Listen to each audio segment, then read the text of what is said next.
இனி வணக்கம். இன்றைக்கி கம்பெனி அக்கௌண்ட்ஸில் இஷ்யூ ஆஃப் ஷேர்ஸ் அதனுடைய problem, issue of shares at par, issue of shares at premium, issue of shares at discount ஒவ்வொரு ஹெட்டிங்காக பார்ப்போம். Shares are issued for cash at par. Shareholder அவங்க வாங்குகிற ஷேருக்கு ஃபேஸ் வேல்யூ ஒரு nominal value கொடுக்குறாங்க அப்படின்னு சொன்னால் அதை issue of shares at par அப்படின்னு சொல்லுவாங்க. Accounting work starts only from the time the application for shares are received. ஷேருக்காண்டி application எப்போ அப்ளிகண்ட்லேருந்து வந்துருச்சோ அதுலேருந்து அக்கௌண்டிங் ட்ரீட்மெண்ட் ஆரம்பிச்சிடும் கம்பெனியில். Issue of shares at par இதுக்கு ஜர்னல் என்ட்ரி பார்க்குறோம். On receipt of application money, application money receive ஆகுது. அப்போ bank account debtor to equity share application account. Apply பண்ண எல்லாத்துக்கும் நம்ம ஷேர் அலாட் பண்ண மாட்டோம். ஷேர் அலாட் பண்ணவங்களுக்கு அதை கேபிட்டல் அக்கௌண்ட்டுக்கு ட்ரான்ஸ்ஃபர் பண்ணிடுவாங்க. அலாட் பண்ணாமல் ரிஜெக்ட் பண்ணவங்களுக்கு பேங்க் அக்கௌண்ட்லேயே ரீஃபண்ட் பண்ணிடுவாங்க. அலாட் பண்ணவங்களுக்கு share application account debtor to equity share capital account. Refund பண்ணுறாங்கன்னு சொன்னால் equity share application account debtor to bank account. Allot பண்ணியாச்சு. அந்த அலாட் பண்ணவங்க ஷேருக்கு அலாட்மெண்ட் டியூ கேட்கும் போதே equity share allotment account debtor to equity share capital account. Allot பண்ண due receipt ஆயிடுச்சு. அப்போ bank account debtor to equity share allotment account. கொஞ்ச நாள் சென்று நெக்ஸ்ட்டு கால் பண்ணுவோம். அடுத்து ஃபர்தருக்கு on making call for call money due போட்டோடனே அடுத்த ஜர்னல் என்ட்ரி ஓப்பன் பண்ணுறோம். Equity share call account debtor to equity share capital account. Call money receive ஆயிடுச்சுன்னு சொன்னால் bank account debtor to equity share call account. ஒரு example sum பார்க்குறோம். Thai limited issue 1 lakh share equity shares of ₹10 each, payable ₹5 on application, ₹2 on allotment, ₹2 on first call, ₹1 on final call. All shares are subscribed and the amount are duly received. Past journal entry அப்படின்னு சொல்லிட்டாங்க. தாய் லிமிட்டில் 1 lakh equity ஷேரை ₹10 face வேல்யூவோட issue பண்ணுறாங்க. Application value 5, allotment 2, first call 2, final கால் 1 அப்படின்னு சொல்லிட்டாங்க. எல்லா ஷேர்ஸுமே subscribe பண்ணிட்டாங்களாம். எல்லா அமௌண்ட்டுமே ப்ராப்பராக ரிசீவ் ஆயிடுச்சான். இப்போ அதுக்கு ஜர்னல் என்ட்ரி எப்படி போடுவோம்?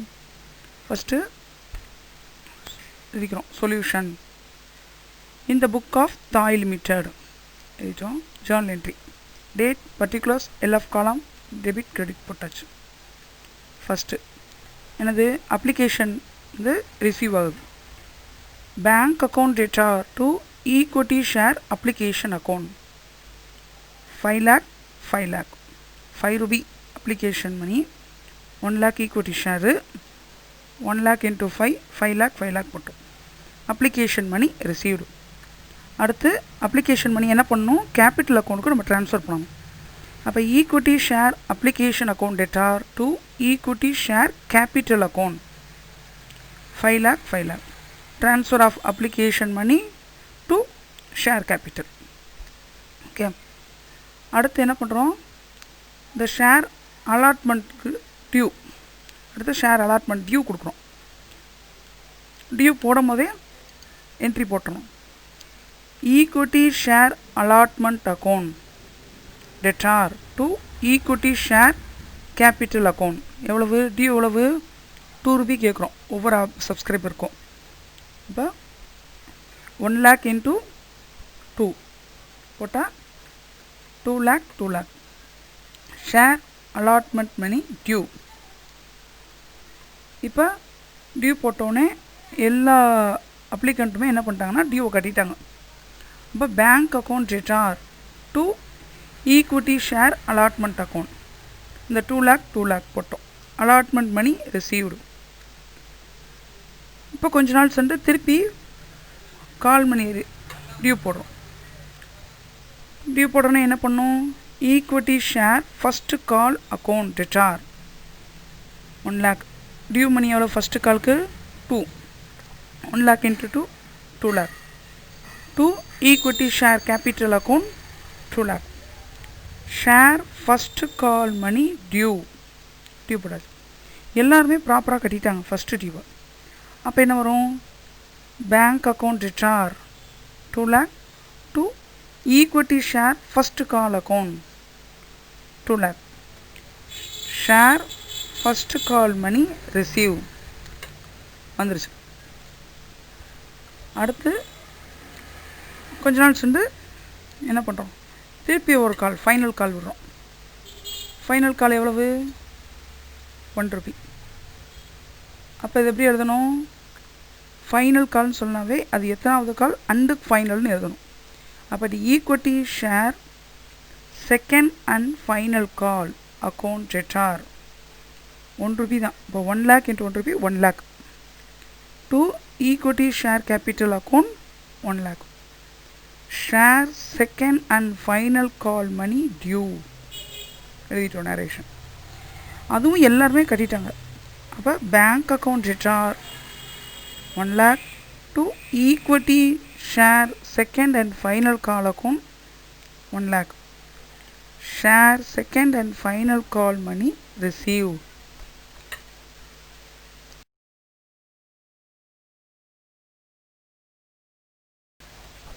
Share issue at premium. Face value nominal வேல்யூவோட அதோட ஷேரோட ப்ரைஸு எக்ஸஸாக இருந்துச்சுன்னு சொன்னால் அதை இஷ்யூ அட் ப்ரீமியம் அப்படின்னு சொல்லுவாங்க. 10 rupee ஃபேஸ் வேல்யூனா நம்ம வந்து அந்த ஷேரை வந்து மொத்தமாக 12 rupeeக்கு நம்ம இஷ்யூ பண்ணுறோம் அப்படின்னு முடிவு பண்ணியிருக்கோம்னு சொன்னால் அந்த எக்ஸஸாக இருக்க 2 தான் ப்ரீமியம் அப்படின்னு சொல்லுவோம். இதை வந்து செக்யூரிட்டி ப்ரீமியம் அக்கௌண்ட் அப்படிங்கிறதுக்கு ட்ரான்ஸ்ஃபர் பண்ணுவாங்க. இது எப்போ கால் பண்ணலாம்? அப்ளிகேஷன் மணியோடையும் சேர்க்கலாம், அலாட்மெண்ட் மணியோடையும் சேர்க்கலாம், இல்லை எனி கால் மணியோடையும் கம்பெனி அந்த ப்ரீமியத்தை சேர்த்து வெளியிடலாம். Security premium as shown under the reserves and surplus அப்படிங்கிற ஹெட்டிங் கீழே காமிப்பாங்க. as separate head in note accounts to the balance sheet. இதோட ஜர்னல் என்ட்ரி பார்க்குறோம். If premium is collected with application money, application மணியோட சேர்த்துருக்கோம் அப்படின்னா ஃபார் ரிசீவிங் அப்ளிகேஷன் மணி, அப்போ application money plus premium எடுத்துக்கிறோம். அப்போ bank account debtor to share application account receive பண்ணுறோம். இப்போ இதை கேபிட்டல் அக்கௌண்ட்டுக்கு ட்ரான்ஸ்ஃபர் பண்ணும்போது தான் பிரிக்கணும். Equity share application account debtor ஃபுல்லாக மணி எழுதிடும். டு ஷேர் கேபிட்டலுக்கு அந்த அப்ளிகேஷன் மணி மட்டும் போகும். டு செக்யூரிட்டி ப்ரீமியம் அக்கௌண்ட்டுக்கு அந்த ப்ரீமியம் அமௌண்ட் மட்டும் எழுதிடும். Equity share application account debtor to equity share capital account to security premium account. இப்போ அலாட்மெண்ட் ஆர் கால் மணியோடு சேர்த்துருந்தாங்கன்னு சொன்னால் அப்போ ஃபஸ்ட்டே நம்ம டியூ போட்டுவோம். அப்போ எப்படி போடுவோம்? Equity share allotment or call இது எழுதிக்கிறோம். Debtor to equity share capital account to security premium account போட்டுரும். அப்புறம் மணி ரிசீவ் ஆகுது. அப்போ bank account debtor to equity share allotment or call account எழுதிட்டு. இப்போ சப்போஸ் அந்த அலாட்மெண்ட் காலோடு சேர்க்கும் போது அந்த மணி வந்து ரிசீவ் ஆகலை அப்படின்னு சொன்னால் அந்த ஷேரை வந்து நம்ம ஃபர்ஃபிட் பண்ணிடுவோம். அப்போ equity share capital account debtor security premium account debtor, அதுக்கு ப்ரீமியம் சேர்த்தான டியூ போட்டிருக்கோம். அப்போ அதையும் நம்ம என்ன பண்ணணும்? டெபிட் பண்ணிடணும். To equity share allotment account to equity share call account to forfeited shares. இதுக்கு ஒரு எக்ஸாம்பிள் பார்க்குறோம். Shero health care limited inviting application for 3 lakh equity shares of rupees 10 each at a premium of rupees 2 per share payable as follows.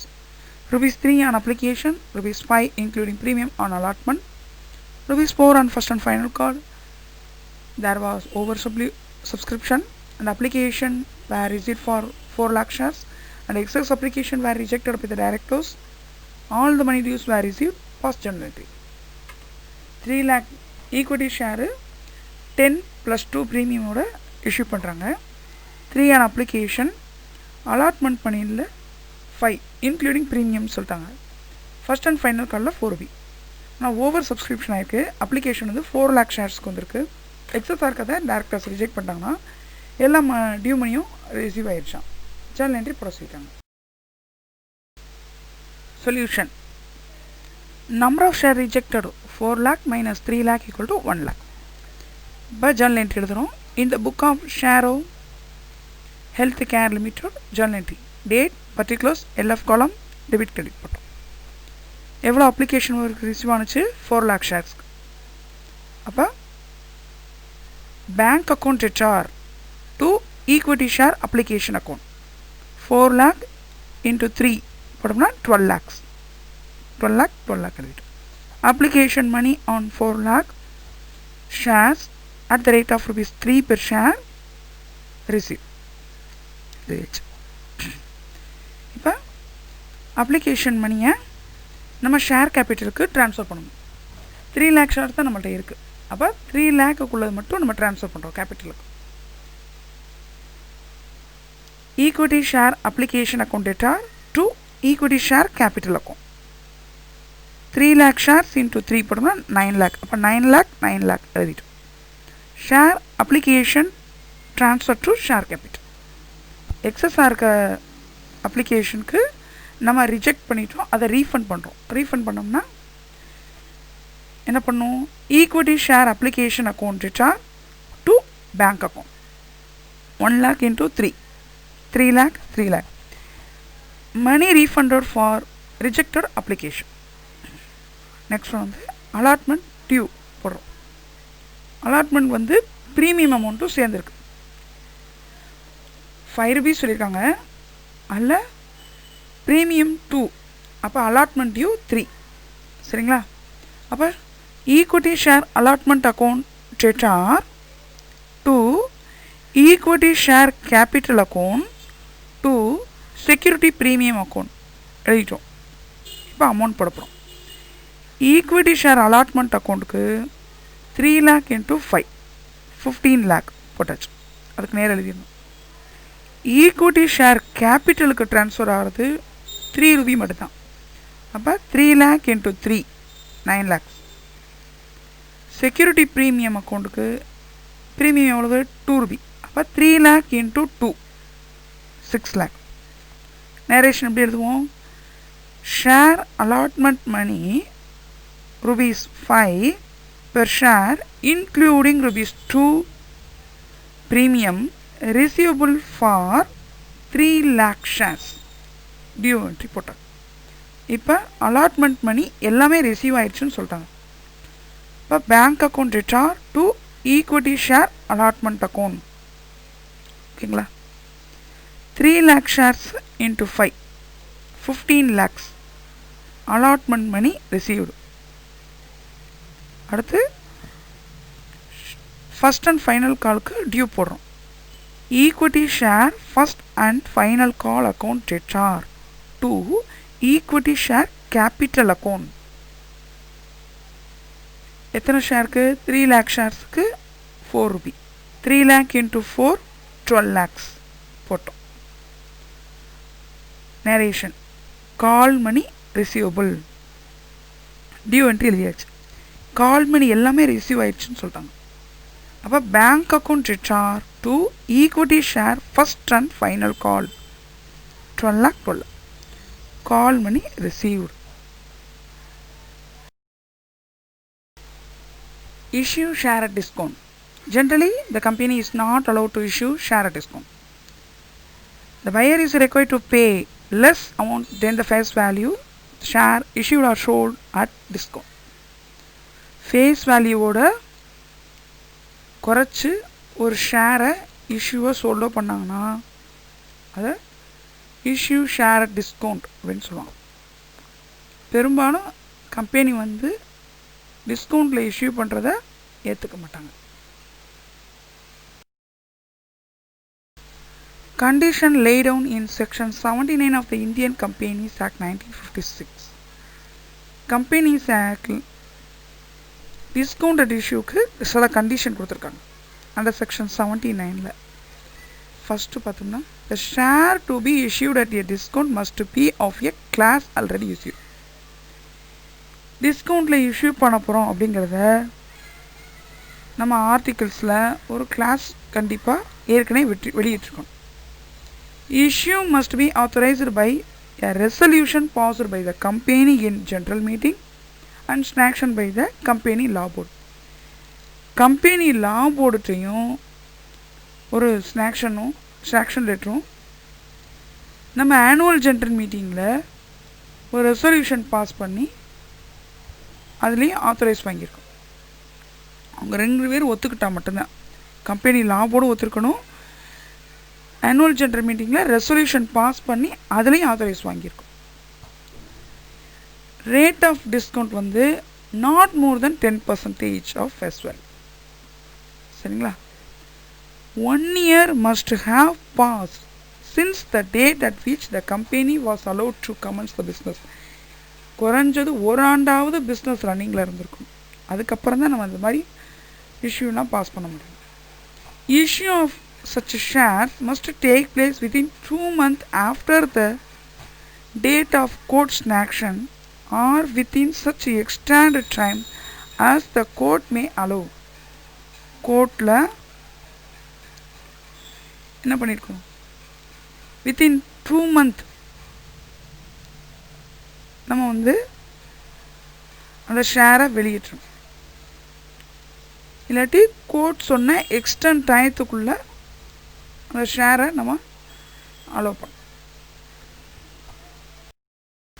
No new company can issue share at discount in the beginning. A new class of shares cannot be offered at a discount. ஒரு புது company ஷேரை issue பண்ணும் போதே டிஸ்கவுண்ட்டில் இஷ்யூ பண்ண முடியாது. அது மாதிரி டிஸ்கவுண்ட்டில் இஷ்யூ பண்ண போகிறோங்கிற ஒரு கிளாஸையும் ஆர்டிகிள்ஸில் நியூ கிளாஸும் ஓப்பன் பண்ண முடியாது. இந்த condition under section 79 do not apply to the reissue of forfeiture shares. Forfeiture shares reissue பண்ணுறது இந்த இஷ்யூ டிஸ்கவுண்ட்டுக்கு கீழே வராது. அந்த அமௌண்ட் அந்த டிஸ்கவுண்ட் அமௌண்ட் வந்து ஏற்கனவே ரிசீவ் ஆகிருக்குன்னு வரும். இந்த ஃபர்ஃபீச்சர் ஷேர்ஸையும் இந்த ரீஇஷ்யூ ஆஃப் ஃபர்ஃபீச்சர் ஷேர்ஸையும் பற்றி நம்ம ஒரு தனி வீடியோ போட்டிருக்கோம். அதில் அது இன்னும் தெளிவாக வரும். அதோட லிங்க்கு கொடுக்குறேன் டிஸ்கிரிப்ஷனில், பார்த்திங்கன்னா நல்ல தெளிவு கிடைக்கும். Discount on shares being a capital loss to the company. Issue at டிஸ்கவுண்ட்டுங்கிறது வந்து கம்பெனிக்கு ஒரு லாஸ். 10 ரூபி ஃபேஸ் வேல்யூவில் வெளியிட வேண்டிய ஒரு ஷேரை நம்ம 9 ரூபிக்கு வெளியிடுறோன்னு சொன்னால் அந்த 1 ரூபிங்கிறது கம்பெனிக்கு லாஸ், கேபிட்டல் லாஸ். அதை டெபிட் பண்ணணும். பேலன்ஸ் ஷீட்டில் அசட் சைடில் அதை காமிக்கும்.